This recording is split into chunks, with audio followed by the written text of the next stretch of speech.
Dear officers, punishment మీద వచ్చాడు, 10 రోజుల్లో పారిపోతాడు, వీడు చెప్పేది పని కట్టుకొని మనం ఎందుకు వినాలి అనుకోకండి. సీమలో కొందరి పద్ధతి మార్చమని పంపిస్తేనే వచ్చా. ఇంటా బయట అందరినీ సర్దే వెళ్తా. ఏంటి ఎర్రైటీగా మొదలెట్టాడు? ఎంతమందిని చూడలేదు. ముందు పుస్సుమంటారు, తర్వాత తుస్సుమంటారు. రొటీన్ గా మనం చేయాల్సిన పనులు వెరైటీగా రాయుడు చేయిస్తున్నాడు. మన వెహికల్స్ రాయుడు పెట్రోల్ పోస్తే నడుస్తున్నాయి. మన పోలీసులు రాయుడు చెప్పినట్టు బుద్ధిగా నడుచుకుంటున్నారు. పోలీసులు రోబోట్లు కదా, రిమోట్ ఆడి చేతిలో ఉంది, ఎటు నొక్కితే అటు నడవాలి. జీతం గవర్నమెంట్ అందుకుంటున్నారు, ఊడిగం రాయుడికి చేస్తున్నారు. వాడి మనుషులు ఏం చేసినా కేసులు లేవు. మీ దగ్గర న్యాయం జరగట్లేదని జనం పోలీస్ స్టేషన్కి రావటమే మానేశారు. ఇదే మాకు కావాల్సిందని మీరు డ్యూటీలు చేయడం మానేశారు, ఎఫ్ఐఆర్ రాయటం మర్చిపోయారు. కనీసం గన్ పట్టుకునే పొజిషన్ కూడా మీకు గుర్తు లేకుండా పోయింది.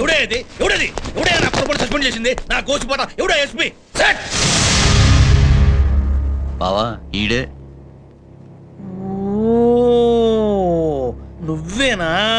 ఎట్టా చేస్తావయ్యా మా కులపండు సస్పెండ్? ఎప్పుడు అడిగి చేశావు అంట? నన్ను అడిగావా? మా యావిని అడిగావా? కనీసం నా కీపు నన్ను అడిగినావా అంట? మరి ఎవరు అడిగి చేసినవయ్యా సస్పెండ్?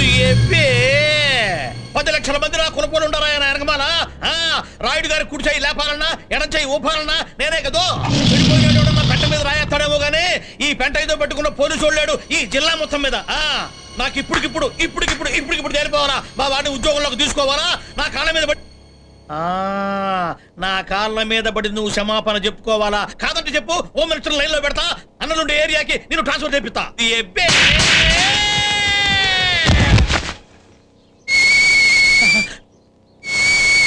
ఇదిగో ఎస్పీ, నన్నే కొడతావు కదూ? నా కులపోలందరినీ వేసుకొచ్చి నా కెపాసిటీ ఏదో చూపితే చూడు నా గోసిపాత. ఊడిందండి మీ గోసిపాత? ఉండవయ్యా స్వామి. అరే బామర్దే, మడిసికి ఎన్ని చెవులు ఉంటాయిరా? 2 బావా. మరి నాకేంద్ర ఒక చెవులోనే ఇజిల్ సౌండ్, కుక్కర్ సౌండ్ 2 వినిపిస్తున్నాయే. ఆయన కొడితే అంతే బావా, ఫైర్ ఇంజన్ ఎఫెక్ట్. ఈ రోజు మాకు అవసరం కోసం రాయుడు డబ్బులు ఇస్తున్నాడు, తాగడానికి మందు పోయిస్తున్నాడు, ఇవన్నీ అభిమానంతో చేస్తున్నాడని మీరు అనుకుంటున్నారు. తప్పు. అవసరానికి కుక్కలకి బిస్కెట్లు వేస్తున్నానని వాడు అనుకుంటున్నాడు. రేపటి నుంచి జనం పోలీసుల గురించి ఏమనుకుంటున్నారనేది తెలియాలి.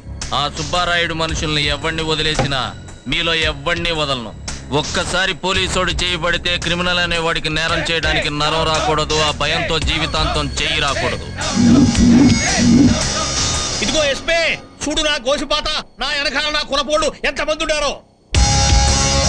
ఇప్పుడు నువ్వే వచ్చి నాకు క్షమాపణ చెప్పి కాళ్ళు పట్టుకున్నావా? సరే, లేకపోతే వీళ్ళంతా నా కోసం ఆత్మాహుతి చేసుకోవడానికి పెట్రోల్ పట్టుకుని సిద్ధంగా ఉన్నారు. తెలుసుకో. పోసుకోమను. ఇదిగో, వాళ్ళు పోసుకున్నారంటే నీ ఉద్యోగం పర్మనెంట్ గా ఊడిపోతుంది. మరి పర్లేదు, పోసుకోమను. అరే బామర్దా, ఈడేంద్ర పోసుకోమంటాడు? పోసుకోమను బావా, మందేం పోతే. అంతేనంట? అంతే. నీకాడేంద్ర 2 ఉన్నాయి డబ్బాలో. ఒకటి నీ మీద పోద్దామని. కదరా, నాయకులు అడన్నా పోసుకుంటారంటరా, కార్యకర్తల మీద పోయాలి గానీ మీరు పోసుకుంటారా?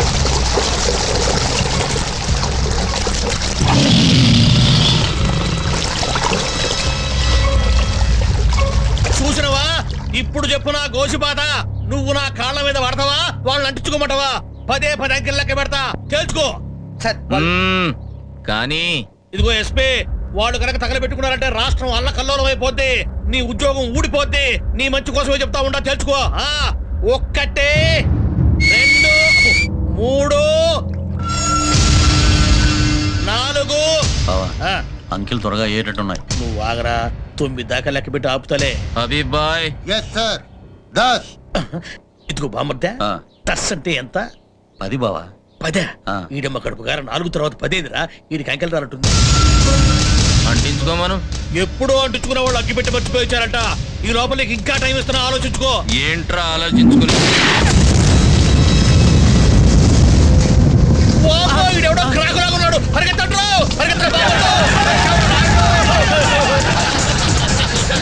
నీళ్లు పోయాలి కానీ డబ్బాల్లో పెట్రోల్ పోస్తారంటరా.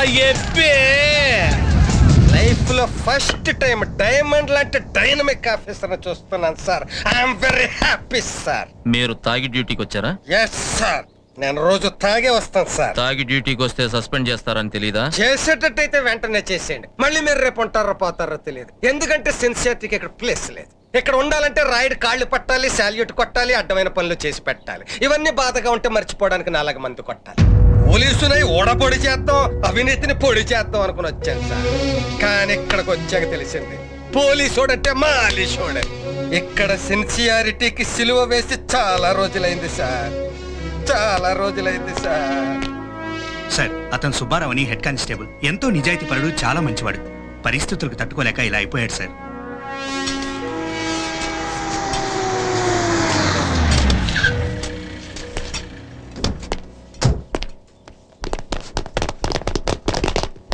బాగా సెల్యూట్ చేశారే. మీకు పోలీస్ డిపార్ట్మెంట్ లో ఉద్యోగాల కోసం రేపు అప్లికేషన్ ఫామ్స్ ఇస్తాను. ఫిలప్ చేసి నాకు ఇవ్వండి, మిగతావి నేను చూసుకుంటా. అదేంటి సార్, మేము కానిస్టేబుల్మే. పనోళ్ళు కదా? కాదు సార్. మరి ఈ పనులేంటే? నేను బట్టలు ఉతుకుతాను సార్. నేను తోటమాలండి సార్. నేను బూజు దులుపుతా సార్. నేను ఇల్లు తుడుస్తాను సార్. నేను వంట చేస్తాను సార్. నేను పార పని చేస్తాను సార్. నేను కూరగాయలు తెస్తాను సార్. పోలీస్ డిపార్ట్మెంట్ లో ఉండి తుపాకీ పట్టుకోవాల్సిన చేతులతో చచా ఇలాంటి పిచ్చి పనులన్నీ చేస్తున్నారు. సిగ్గుగా లేదు? మేమేం చేయాలి సార్? సుపీరియర్ ఆఫీసర్ చెప్తేనే కదా సార్ చేస్తున్నాం. మీరు దులపాల్సింది ఆఫీసర్స్ ఇళ్లలో బూజును కాదు, సమాజానికి పట్టిన బూజుని. స్టేషన్కి వెళ్ళి ఎస్ఐ రవి ఉంటాడు, నేను చెప్పానని డ్యూటీలు వేయమనండి. ఆగండి. మళ్ళీ ఇలాంటి పనులు చేస్తూ ఈ ఇంటి దగ్గర కనిపించారో ఇలాంటి పనులే ఉన్న మున్సిపాలిటీ డిపార్ట్మెంట్ కి పర్మనెంట్ గా పంపించేస్తా. అవుట్. తర్వాత వాడు అలా చేశాడా? దుర్మార్గుడు. పాపం, ఆ అమ్మాయి చాలా మంచిది. సరే, పెట్టేస్తాను.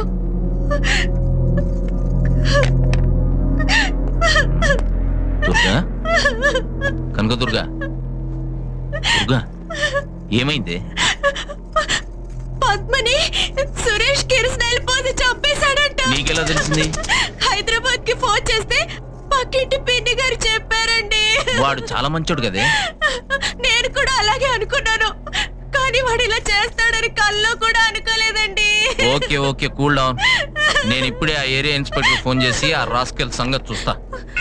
ఎవరి సంగతి? అదే మన ఎదురింట్లో ఉన్న సురేష్ గారి సంగతి. ఎందుకు? ఎందుకంటే వాడు పెళ్ళానికి కిరోసిన్ పోసి కాల్చి చంపాడంటున్నావుగా. ఊరుకోండి, నేను చెప్పేది ఈ రోజు మెటల్ సవర్ సీరియల్లో జరిగిన దాని గురించి. మరి పిన్ని గారికి హైదరాబాద్ ఫోన్ చేస్తే చెప్పారంటున్నావు. ఇక్కడ కేబుల్ టీవీలో కరెంట్ పోయింది కదా, అక్కడికి ఫోన్ చేసి ఈ రోజు ఏం జరిగిందని అడిగాను. వాళ్ళు చెప్పారు. ఎట్టా? ఇక్కడ కేబుల్లో కరెంటు పోతే నువ్వు హైదరాబాద్ ఫోన్ లో ఎంక్వైరీ పెట్టావా?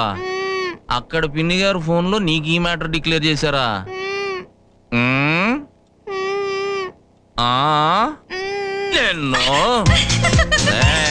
మెటల్ సవడని రోజుకు సీరియల్ గురించి చెప్పి నన్ను నిన్ను వదలను. వదలండి. వదలకపోతే పోలీసుల్ని పిలిచి ఎఫ్ఐఆర్ ఫైల్ చేస్తా. అబ్బా, ఎఫ్ఐఆర్ ఫైల్ చేయడానికి పోలీసులు ఎందుకమ్మా? నేనున్నానుగా. వేరే ఆదాయం లేనట్టుంది. మాట్లాడితే మందు రేటు పెంచేస్తుంది. చచ్చిపోతున్నాం కొనలేక. ఏయ్, మందులోకి మంచింగేదే. నీ ఎదవ తాగుడుతో చచ్చిపోతున్నాను. నాకు చావు రాదు, నీకు బుద్ధి రాదు. నాకు బుద్ధి రాదు, నీకు సావెందుకు రాదే? గట్టిగా వేసే, నేను హెల్ప్ చేస్తాను. ఇంట్లో పెళ్లిడికి వచ్చిన పెళ్ళుంది, కనీసం దానికి పెళ్లి చేద్దామన్న ఆలోచన కూడా రాదా? చిచ్చి. ఊరుకోమ్మా, మానేస్తాళ్లే. అసలు నీ వల్లే కదే ఆయన సగం చెడిపోయింది. ఇదిగో, నన్నేమన్నా అను పడతాను. నా బంగారాన్ని ఏమన్నా అన్నావంటే పేగులు తీసి మెళ్ళ వేశాను. దానికేం తక్కువ లేదు. మా అమ్మనంటుందా ఇది? మా బంగారు తల్లి, నీకు మామూలు కానిస్టేబుల్ ఇచ్చి పెళ్లి చేయను, ఎస్ఐని ఇచ్చి పెళ్లి చేస్తాను. ఆంధ్రప్రదేశ్ అంతా పందిరేసి, పోలీసు పెరేడ్ గ్రౌండ్ అంతా పేటేసి, మన రాష్ట్రంలో ఉన్న కానిస్టేబుల్ అందరినీ పిలిచేసి ఎరగతీసేస్తాను. హెడ్ కానిస్టేబుల్ సుబ్బారావు గారి కూతురు పెళ్ళమ్మా జాకానా. పెళ్లికి మీ అమ్మని పిలుద్దామా వద్దా? పిలుద్దాంలే. తినేసిన ఇంగ్లీష్ తరకులు తీయాలి కదా. చాలు చాలే సంబడం. ఏం పెట్టి చేస్తావు పెళ్లి? తాగేసిన ఖాళీ సీసాలు పెట్టా? నోర్మోయ్, అవసరమైతే వాలంటరీ రిటైర్మెంట్ తీసుకుంటాను. తక్కువైతే నా 2 కిడ్నీలు అమ్మేస్తా. ఇదిగో, అదేం అక్కర్లేదు కానీ ముందు నీవి పటాస్ మానే చాలు. అయినా ఎప్పుడు లేంది నీకు అలవాటు ఇక్కడికి వచ్చిన తర్వాత ఎందుకు పట్టుకుని సుబ్బు? పవిత్రంగా పట్టుకోవలసిన లాఠీ పట్టుకోలేక పట్టుకుందమ్మా. గర్వంగా పెట్టుకోవలసిన టోపీ ఇక్కడ ఎదవల మధ్య ధైర్యంగా పెట్టుకోలేక పట్టుకుందమ్మా. ఎస్పీల చేత కూడా హెడ్ కానిస్టేబుల్ సుబ్బారావు గారు అని గౌరవంగా పిలిపించుకున్న నేను రౌడీ గాళ్ళ చేత అరే ఒరే సుబ్బారావు అని పిలిపించుకుంటుంటే తట్టుకోలేక పట్టుకుందమ్మా. మానేచ్చు కదా సుబ్బు. మానేత్తం తల్లి. కొత్త ఎస్పీ యుగంధర్ గారు వచ్చారు. పోలీస్ అంటే ఏంటో, పోలీసు పవర్ ఏంటో చూపిస్తున్నారు. ఎరగతీసేస్తున్నారు అనుకో. నువ్వు చూస్తూ ఉండు, తొందరలో నేను మందు మానేస్తాను. నిజంగా? నీ మీద ఒట్టు తల్లి. నా బంగారు సుబ్బు.